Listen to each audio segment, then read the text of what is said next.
नमस्कार मित्रांनो, मी सुनील तांबे सुन्या ब्लॉगमध्ये आपलं सर्वांचं स्वागत. तर मित्रांनो, मी निघालो आहे पीबे टुरिझम सोबत पुणे टू नेपाळ. पण त्याआधी आमचा पहिला मुक्काम असणार आहे वाराणसी. तर मित्रांनो, 30 जणांचा आमचा हा ग्रुप असणार आहे. त्यामध्ये 90 वर्षाच्या आजी देखील आहे. ठरल्याप्रमाणे आमचा संपूर्ण ग्रुप हा पुणे स्टेशनला पोहोचलेला आहे. पुणे टू दानापूर या ट्रेनने आम्ही वाराणसीला जाणार आहे. प्लॅटफॉर्मला आमची ट्रेन लागलेली आहे.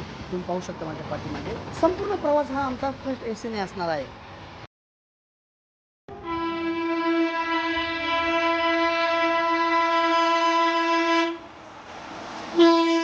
दुपारच्या 3:30 वाजता आमची ट्रेन ठरल्याप्रमाणे वेळेवर निघलेली आहे. जवळजवळ 30 ते 32 तासांचा हा आमचा प्रवास असणार आहे.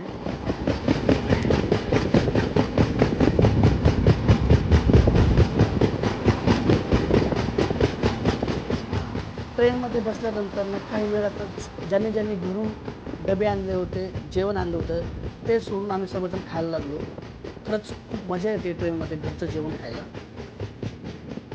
तर आमच्या ट्रेनमध्ये आहेत भालेराव काका. भालेराव काकांनी आणलेले केशर आंबे खरंच गोड आहेत. खरंच खूप सुंदर चव आहे या आंब्यांची.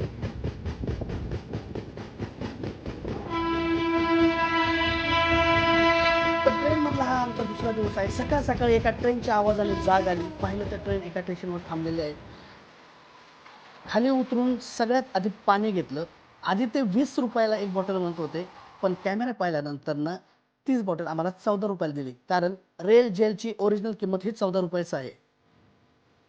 भूक लागली होती म्हणून व्हेज काय खायला भेटते का पाहत होतो, पण स्टेशनवरती उकडलेली आणि तळलेली अंडीच सगळीकडे दिसत होती. शेवटी चहा पिऊ म्हटलं, पण चहा पण बकवास होता. पण शेवटी एका ठिकाणी चाट समोसा दिसला. खाऊन तर पाहू कसं लागतं ते.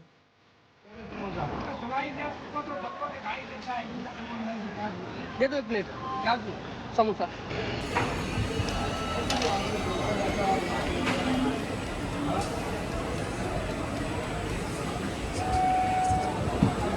Sunil sir enjoying chaat chaat samosa Itarsi chaat. इटारसी.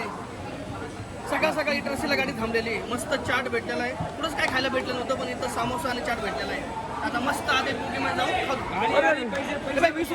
समोसाच्या चक्करमध्ये गाडी सुटली असते माहिती का. थोडक्यात वाचलो. ही ट्रेन एवढी स्लो आहे ना, दर अर्ध्या एक तासाने स्टेशनवर थांबत होती. आता पुन्हा एकदा एका स्टेशनवर थांबलेली आहे. पाऊस सुरू झालेला आहे. इथं खतरनाक वारं पण सुटलेलं आहे. मित्रांनो, या ट्रेनमध्ये माझ्यासोबत एक भयंकर स्कॅम घडलेला आहे, तो तुम्हाला सांगतो. कारण 2 दिवस झाले आम्ही ह्या ट्रेनमध्ये प्रवास करत आहोत. घरून आणलेलं संपूर्ण जेवण संपलेलं आहे किंवा खराब झालेलं आहे. आता त्यामध्ये खाऊ शकत नाही, म्हणून ट्रेनमध्ये जेवण मागवलं. पण तुम्ही ट्रेनमधलं जेवण पाहू शकता. एवढं घाणेरडं आणि बेचव जेवण होतं ना. भात तर अक्षरशः कच्चा होता. आणि हे फक्त माझ्यासोबतच नाही, तर ट्रेनमध्ये भरपूर जणांच्या सोबत असं घडलं होतं.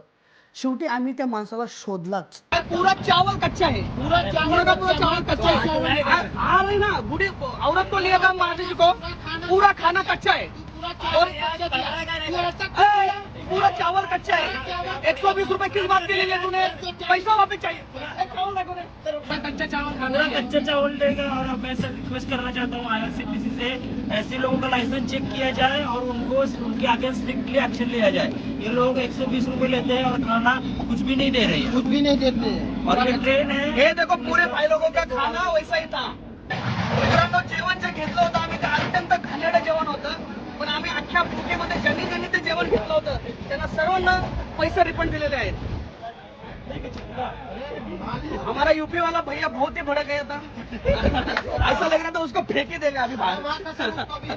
तर मित्रांनो, फायनली 3 दिवसाचा बोरिंग प्रवास करून आम्ही वाराणसीमध्ये पोहोचलेलो आहोत, दीनदयाल उपाध्याय जंक्शनवरती.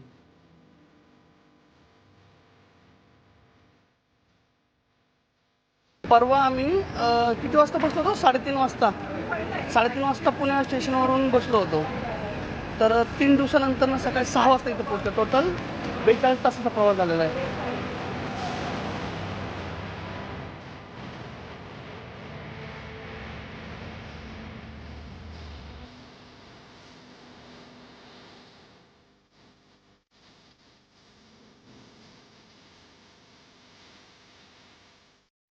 हॉटेलवर घेऊन जाण्यासाठी बस बाहेर आली होती आम्हाला पिकअप करण्यासाठी. तर मित्रांनो, आम्ही संपूर्ण वाराणसी फिरणार आहोत.